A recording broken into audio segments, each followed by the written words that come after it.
Banco Master. Já deve ter ouvido falar muito nesse nome, né? Altos rendimentos, risco zero, CDBs garantidos pela FGC e com rendimentos muito acima da média. Mas o que tem por trás disso? Hoje eu vou te explicar tudo por trás desse banco que se tornou tão famoso nos últimos meses. Depois da divulgação de uma matéria da revista Piauí que embasou esse vídeo, nós procuramos saber cada detalhe da operação do banco. E eu vou te contar exatamente tudo que você precisa saber para não correr o risco de perder o seu dinheiro justamente nesses CDBs ou em outros tipos de aplicação.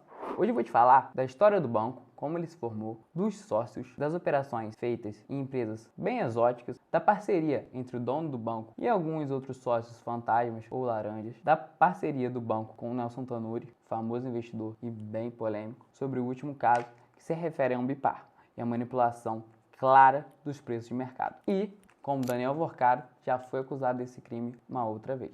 O que mais chama atenção é que desde 2019 até 2024, o banco passou de um patrimônio de cerca de 219 milhões de reais para 5 bilhões de reais. Um crescimento exponencial, ainda mais se a gente for considerar um período difícil, como foi o da Covid. Além disso, a quantidade de CDBs emitidos pelo banco passaram de 2,5 bi em 2019 para cerca de 40 bi nesse ano. Parece que tem alguma coisa de errada por aí, não tem? O banco foi formado basicamente através da compra do Banco Máxima, que foi inabilitado pelo Banco Central por gestão fraudulenta em 2016. Então, em 2017, Daniel compra o banco e entra com pedido no Banco Central, junto com um plano de ação, justamente para reabilitar o banco e torná-lo operante novamente. Em 2019, o pedido foi autorizado. Já em 2021, o Banco Máxima troca o seu nome, pelo que a gente conhece hoje, Banco Master. Porém, o Banco Master não é um banco de emprestar dinheiro. Ele é simplesmente um banco que toma esse dinheiro e investe em alguns ativos de risco. Além disso, ele é um banco muito alavancado. O Banco Central tem um limite justamente de quanto um banco pode tomar dinheiro e com aquele dinheiro fazer empréstimo. Se os correntistas daquele banco depositam R$1.000 no banco, o banco pode alavancar aquele capital em 10 vezes, ou seja, o banco com R$1.000 pode emprestar 10 mil. Porém, nenhum banco brasileiro usa tamanha alavancagem. A média dos bancos hoje gira em torno de 6,5 vezes. Já o Banco Master sempre opera no topo do limite, de 10 vezes. Inclusive, por esse motivo, tendo que ser recapitalizado 3 vezes do período de 2019 até hoje. E o que ele faz com esse dinheiro se ele não consegue empréstimos? Ele justamente investe em empresas altamente complexas, em processo de reestruturação judicial. Alguns dos exemplos que a gente listou aqui são Light, Ambipar, CVC, Oi, Gafisa, basicamente empresas quebradas ou quase quebradas. Somente assim ele pode justamente cobrir esse custo dos seus CDBs, que são altos, já que, em média, tem CDBs do banco pagando 130% do CDI, ou seja, somente a reestruturação de uma empresa complicada dessas poderia dar um retorno tão alto quanto esse. Alguma empresa dessa já deu certo na mão do Banco Master em recuperação? Sim, foi o exemplo da Restock.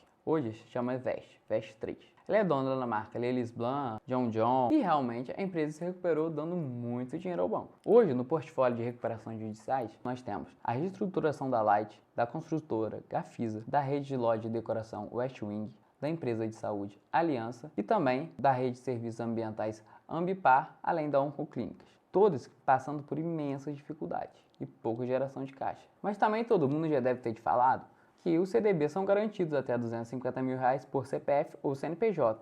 Então você não deveria se preocupar com o que o banco faz com o dinheiro que você aplica nos CDBs, correto? Depende. Atualmente, o Banco Master, que é considerado um banco médio pelo Banco Central, emitiu cerca de 40 bilhões de reais em CDBs. Isso representa quase 30% do Fundo Garantidor de Crédito inteiro. Ou seja, parece algo bem estranho que um banco desse tamanho consiga comprometer quase 30% do FGC inteiro. E o que muita gente não sabe é que o FGC, ou seja, o Fundo Garantidor de Crédito, ele é privado, diferente dos Estados Unidos, onde esse FGC deles é público. Qual é a história do FGC? Ele foi criado em 95, justamente para evitar qualquer crise sistêmica que afetasse o mercado.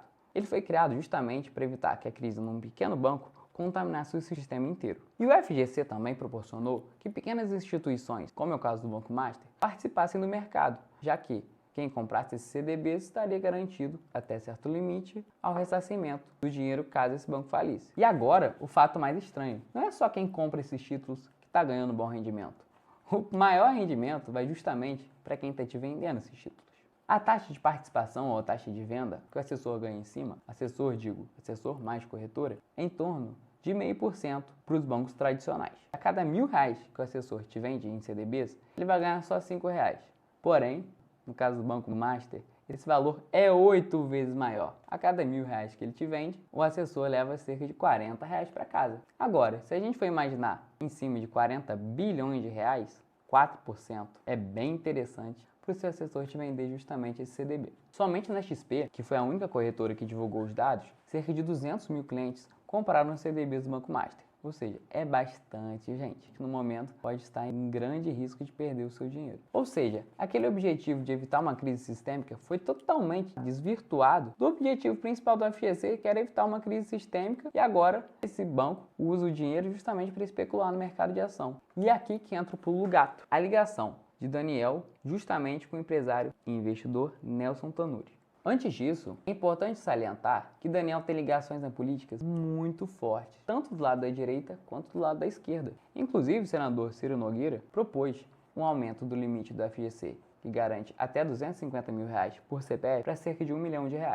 E também que o FGC passasse da mão de ser um fundo privado para um fundo público. Ou seja, quem arcaria com os custos seria o Tesouro. A diferença é que esse custo viria do nosso bolso. No quadro societário do banco, Daniel Vorcaro tem um dos principais sócios, Maurício Quadrado, guarde esse nome. E focado em transações ousadas, Maurício apresentou justamente Nelson Tanure a Daniel. E aí nasce uma parceria, que atualmente está sendo foco de muita curiosidade e investigações. Nelson Tanure é uma personalidade explosiva, muito ousado e justamente atua em empresas com dificuldades, buscando reestruturar a empresa ou vendê-las. É interessante notar que Nelson Tanure já tem uma longa carreira cheia de polêmicas. Isso começou durante o governo Collor, no qual ele era muito amigo da ministra da Economia, na época Zélia Cardoso. Nessa mesma época, Zélia deu ordem aos fundos de pensões estatais para comprar uma empresa chamada SAD, Sul América Engenharia, que era de propriedade de Tanure. A empresa já estava quase falida. Os fundos de pensões arcaram com prejuízos enormes por terem comprado essa empresa e salvaram a pele de Tanure. E o que mais chama atenção é que nós temos várias empresas em que tanto o Banco Master quanto o Tanure são sócios, ou seja, estão na mesma direção. E essa estreita relação entre os dois levou a imprensa a se questionar justamente se Tanure não seria um dos donos do banco. E, claro, Daniel negou isso de cara. Segundo ele possui 60% do banco e outros dois sócios 20% cada um. Esses dois sócios seriam Augusto Lima e Marcelo Quadrado, que nós falamos anteriormente. O que chama atenção é que Marcelo, que apresentou Tanure a Daniel Vorcaro, é dono do banco através de uma holding. Essa holding se chama Banvox. E o que chama atenção na Banvox é que o banco, como falamos atualmente, passou por diversos aumentos de capitais, totalizando 700 milhões de reais, justamente para adequar o banco àqueles limites que nós falamos, que ele pode emprestar 10 vezes o patrimônio. Em dezembro de 2022, foi feito o último aumento de capital, no qual Daniel deixou de aportar. Portanto, fica a questão, já que ele deixou de aportar, como ele permaneceria com a mesma porcentagem que ele tinha anteriormente? Segundo ele, a explicação é que ele aportou nos anteriores e deixou de aportar nesse. Mas não parece fazer muito sentido, você concorda? E voltamos à Banvox Holding. Quem é dono da Banvox se chama um fundo Estocolmo, que é, adivinha, de Nelson Tanure. Isso é público e notório. Só que vem mais uma jogada. Sem entrar em detalhe muito técnico, o fundo Estocolmo é dono da Banvox através de uma debênture conversível, que pode ser exercida a qualquer momento. E, consequentemente, o fundo Estocolmo seria dono direto do Banco Master, caso exercesse o direito de converter essa debênture. E aí sim, expondo a ligação direta entre Tanure e Daniel. Outro fato que chama atenção é que foi divulgada na agenda de Alexandre Abreu, que é um funcionário do BNDES, uma reunião com os representantes do Banco Master. E nela constava o nome de Nelson Tanure. Se ele não é do Banco Master, por que foi incluído na agenda? Porém, o histórico de Daniel não é nada limpo. Ele já teve, em 2021, na CVM, uma denúncia sobre a manipulação das cotas de um fundo de cemitérios. E esse fundo era de propriedade de um antigo sócio. Esse fundo se chama CARI 11, pertencente a Vicente Conte Neto. Ele foi acusado pela CVM de uma infração grave, que é a manipulação de preços de mercados. Porém, como a lei brasileira do mercado de capitais ainda é fraca e pouco aplicada, não deu em nada. No final, o Banco Master somente aceitou assinar um termo de compromisso e pagar 2,2 milhões de reais em multas. Além disso, outro fato importante foi uma fraude em um fundo imobiliário, onde um terreno dele e de seu pai foi superfaturado em 56 milhões de reais. Ele, o pai e um primo foram obrigados a pagar 1,5 milhão de reais em multas, ou seja, mais um escândalo em sua conta. Porém, mesmo com tudo isso, ele não foi pego. Mas aí vem outro pulo do gato, ele tem a costa quente. Só para vocês terem ideia, antes de aceitar o convite para integrar o Ministério da Justiça de Lula, Ricardo Lewandowski ocupava uma cadeira no Conselho Consultivo do Master, ou seja, o ministro da Justiça e ex-ministro do STF ocupavam uma cadeira na sua empresa. E quando ele sai do governo, quem o substitui? Henrique Meirelles, outro nome respeitadíssimo, tanto dentro do mercado quanto no meio empresarial e no meio político. Além disso, outros nomes de peso integram esse comitê, como Gustavo Loyola, que foi presidente do Banco Central durante o governo FHC, Fernando Henrique Cardoso e Vorcaro. Em novembro de 2022, vários ministros do STF estavam em Nova York justamente para prestigiar um evento de João Dória. Daniel Vorcaro bancou um jantar para Lewandowski, Gilmar Mendes, Alexandre de Moraes e Luiz Roberto Barroso. Ou seja, dá para ver que a influência dele é bem profunda, no meio político, no meio judicial e no meio empresarial. Já que, também, recentemente, ele comprou os hotéis Fazano na cidade de São Paulo e de Belo Horizonte, em parceria com Nelson Tanuri. O que chama mais atenção, e foi justamente no evento que eu presenciei, era o tamanho do estande do Banco Master na Expert 2024. Para você ter ideia, um estande simples, o mais comum, custa cerca de 150 mil reais. Agora, um estande de 2 andares que só tinham 2 e um era da XP, custa cerca de R$1 milhão.